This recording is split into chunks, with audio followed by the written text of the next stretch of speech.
This is Democracy Watch. Mark, as this redistricting war continues into the winter months, we have an update, an unfortunate update coming out of one of the states that Donald Trump has been pushing to redraw their maps. Can you explain what just happened in Indiana? Yeah, so look, I'm not surprised, but the Republicans in Indiana have said that they will reconvene on December 8th to consider whether or not to do mid-cycle redistricting. Now, in completeness, they've not said they are going to. They've just decided they're going to take this step. But look, Brian, you and I have been watching this movie now for the better part of a decade. Yeah. Republicans find a way to coward out of every situation, right? Like when in doubt, never bet on Republicans to stand their ground against anything Donald Trump wants. Yeah. So will I be pleasantly surprised if Indiana Republicans gavel in and gavel out on December 8th without acceding to his demand to illegally and wrongly further gerrymander their maps? No, I won't be. I won't be surprised. I would be pleasantly surprised if it doesn't happen, but I expect it will. And it's one of the reasons why I want to begin this video by saying that I need everyone to subscribe to this channel and hit the bell to stay informed, because Brian and I cover the ins and outs of all of these states. I mean, Indiana, North Carolina, Texas, of course, Utah, Wisconsin now coming online, Florida soon to come online. Like there's a lot of stuff going in Missouri. There's a lot going on. So the best way to stay informed, honestly, is to subscribe to this channel. And also, like I said, hit that bell, because that will make sure you are alerted when there's new content. And I would also note to subscribe to Democracy Docket, which is Mark's news outlet to focus on everything voting and elections.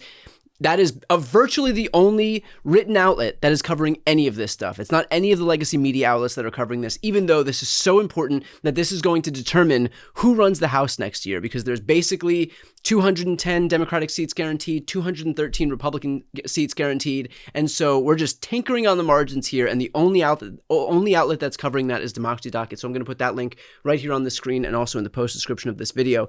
Mark, it's worth asking here so that folks get a lay of the land, because they're going to hear this and they're going to say, well, of course, Indiana is going to redraw. So why is Indiana significant? Can you explain what happened leading up to this that was actually surprising coming out of Indiana before we got to this point? Yeah, so Indiana was the first Republican-controlled state to put the brakes on what Donald Trump wanted, right? Donald Trump got what he wanted in Texas. And then it looked like he was going to roll through like basically every other Republican state. And he started to. Missouri went next and North Carolina went next. And Indiana seemed like the most logical next shoe to drop, along with Kansas, potentially. Florida for sure will, but it comes a little later in the calendar. And when Republicans in Indiana said no, it actually halted that momentum. And you started to see some sense that maybe Donald Trump was not going to succeed outside of the states he already had.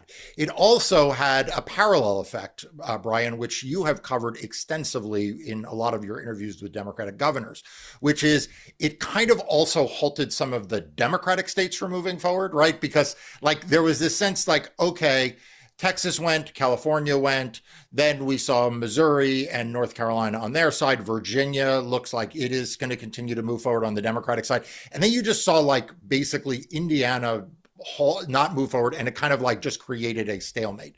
And now if Indiana does go forward on December 8th, the question is, does this break that stalemate either among other Republican states? In other words, does that mean a Kansas revisits, a New Hampshire revisits, whether they're going to redistrict?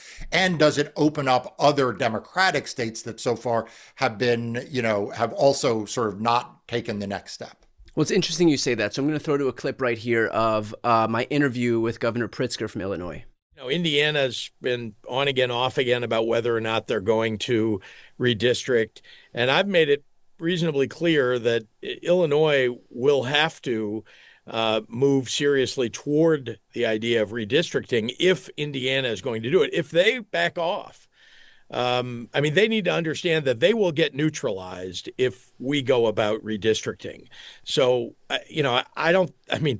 if they're rational, I think they'll choose not to redistrict. So that was Governor Pritzker basically saying that he had tied his state's potential action to whatever happened in Indiana. And we had seen prior to this point, as you just explained, that Indiana had decided not to move forward up until this news right here. And so I presume now that Indiana is moving forward, and given the fact that Pritzker was pretty overt in saying that he was going to tie whatever happens in Illinois' maps to whatever happens in Indiana's maps, that we're going to see some forward movement in Illinois, given the fact that Indiana's decided to take an aggressive posture here. And so I do presume, to answer your question, that we are going to see some action by Pritzker. Yeah, and then of course you have Maryland, which again, I don't know that it's been explicitly tied to Indiana, but it's also been in this place. You have been very sharp in your questioning of Colorado elected officials. We haven't really heard much from the new governor-elect in New Jersey, Oregon, Washington State. Like, there were a lot of these states that there was a lot of discussion about, and Indiana really kind of like, I don't want to say close the doors, because there wasn't any reason why the Democratic states couldn't still go forward. Yeah. But it took a lot of the momentum out on both sides. And so I think that, it's going to be time, Brian, for you to reinvigorate, re-energize some of those questions. I mean, these offices know the second they get an email from me, given the fact that the redistricting war, the map redrawing war has started up again, that's exactly what I want to talk to them about. And you're right. I mean, I have spoken with Governor Polis in Colorado. I've spoken with Abigail Spanberger and Mikey Sherrill, both of whom were very cagey about it, but they were also running for their gubernatorial seats at the time. So I don't think that they wanted to make it a particularly partisan issue, especially in campaigns that were focused on affordability. So they were pretty non-committal either way. I presume now, if Virginia does move forward as they are, that Abigail Spanberger won't stand in the way of that she's not going to veto these maps. But and then in my conversation with Wes Moore from Maryland, he did announce that they are creating what's called the GRAC, the governor's redistricting advisory commission, and that commission will move forward with a map redraw in time for 2026. So we do have some news of forward movement here. And in fact, I've spoken to some officials who are running for the governor of Colorado, because Jared Polis will be term limited, and those new gubernatorial candidates are also in favor of fighting fire with fire and actually redistricting here. So a lot of the map is pretty scattered. A lot of these states have different rules. We've seen that what happens in California, what happens in Maryland and Virginia, all of them are taking different avenues to get where they need to go, but we are seeing slow forward progress. But you're right. I mean, it is going to take a lot of pressure against these people. And frankly, Republicans are better at imposing pressure than Democrats are. And the fact that J.D. Vance has been deployed to Indiana God knows how many times, the fact that they have now engaged in a process where we're going to see a second effort to call a special legislative session to push forward these maps on December 8th is a testament to exactly that. Yeah, and I want to put on the screen a recent poll that was done by Politico about redistricting. And what it shows is that 68% of Democrats support or strongly support mid-cycle redistricting to neutralize the other party. And actually 54% of them support doing it to gain advantage. Only 6% oppose it to neutralize, and only 10% of Democrats oppose it or strongly oppose it to gain advantage. So, I think that one of the things that happened in the California ballot initiative was a real change in the mindset of Democratic voters. I think that there are a lot of Democratic politicians who are still living in a world in which they believe that Democratic voters sort of abhor partisan gerrymandering, right.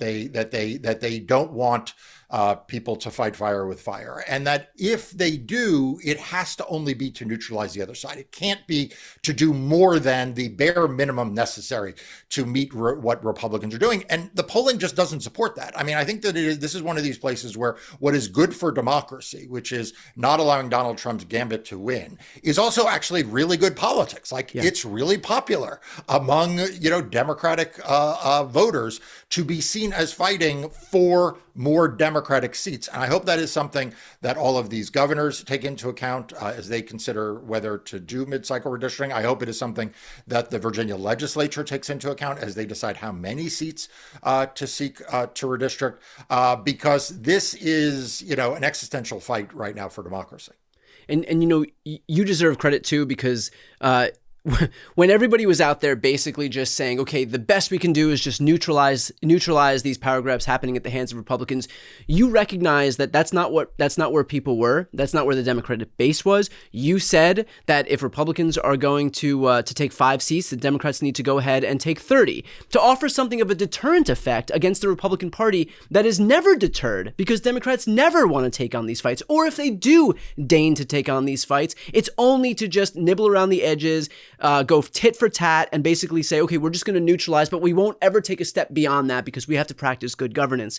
And I think we have been in that mindset for so long that the Democratic base is just exhausted with this idea that we're not going to fight back. We're never going to offer a deterrent. It's always going to be us on defense, always going to be us on the back heel and just waiting to bat back whatever blatant attacks against democracy are thrown at us. And if we don't start to take aggressive, forward-leaning, offensive action, then there is no incentive for Republicans to stop these assaults that they're committing on a daily basis. And so, you deserve credit for taking a posture that I think a lot of elected officials didn't realize was the appetite among the broader electorate. And frankly, once we saw this Yes on 50 campaign pass, the Prop 50 here in California, by the margin that it passed by, which is like 66-33, a staggering margin. In fact, 10% of Trump voters defected over to the Democratic side. People who cast their ballot for Donald Trump said that California needs to redraw their maps so that Democrats can get a partisan advantage and neutralize the partisan advantage that Trump had given them in Texas. I mean, that is just wild to see in an era where there's such calcified polarization. Like the people that we're going after always feels like an increasingly shrinking portion of the electorate. We're going after like a few tens of thousands of people in like 4 or 5 states, and that's it. And so to see that many people fall into the swing voter category by virtue of their disillusionment with Trump and this Republican Party is pretty amazing. But hopefully now we'll see the aggressive action that was taken in California, and that will be the kick in the ass that all of these other Democratic officials need to recognize that this isn't only the morally right thing to do, this is the electorally and politically right thing to do. And so you've got cover any way you cut it. So if you want to protect democracy, if you want to do something popular with the voters, there is no downside to using the power that you've been given to actually fight for good. Absolutely. And, look at what the California ballot measure did, not just within California, but look how popular it was outside of California. This was, it's not oftentimes that you have a state ballot initiative garner national attention and, have right. people outside of the state have strongly held views on it. And it was wildly popular among Democrats throughout the country. And look what it did for Gavin Newsom's own popularity, again, outside of the state of California, right? Like people can dismiss and say, well, of course, in California, but look what it did for him nationally. And so this is fighting hard for democracy is a winning issue for Democrats. It's a winning issue for Democrats who are running for governor. It's a winning issue for Democrats running for House and Senate. It's a winning issue for Democrats running much further down ballot. And I predict that in 2028, the defining issue of who will be the Democratic nominee is going to be who that Democrats believe will fight hardest and most consistently for them and for democracy moving forward. That it's not going to be enough to just say that we are going to resist Donald Trump or that we're going to restore back to the days of Joe Biden and Merrick Garland.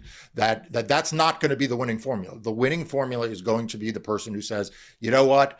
I'm not going to do what Donald Trump did, but I'm going to use the powers available to me as president and all of the precedent and all of the tools available to bring the American people the rule of law and the justice and the democratic institutions that they deserve. And that will also then transform itself into more liberal and progressive policies on the merits themselves. I think that the disconnect that too many Democratic politicians have is that they think that there is not a connection between fighting hard for rule of law, fighting hard for democracy, and also passing progressive healthcare policy or progressive tax policy.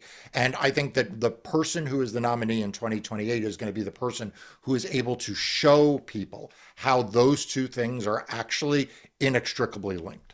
Perfectly put. We'll leave it there. Again, for folks who are watching right now, if you want to support the invaluable work that Mark and his team are doing, not just in the media space, but also in the legal space, fighting Donald Trump where it matters most, on the front lines in the courts, please sign up for Democracy Docket. I'm going to put that link right here on the screen and also in the post description of this video. If you'd like to watch more Democracy Watch videos, that link is on the screen as well. I'm Brian Tyler Cohen. I'm Mark Elias. This is Democracy Watch.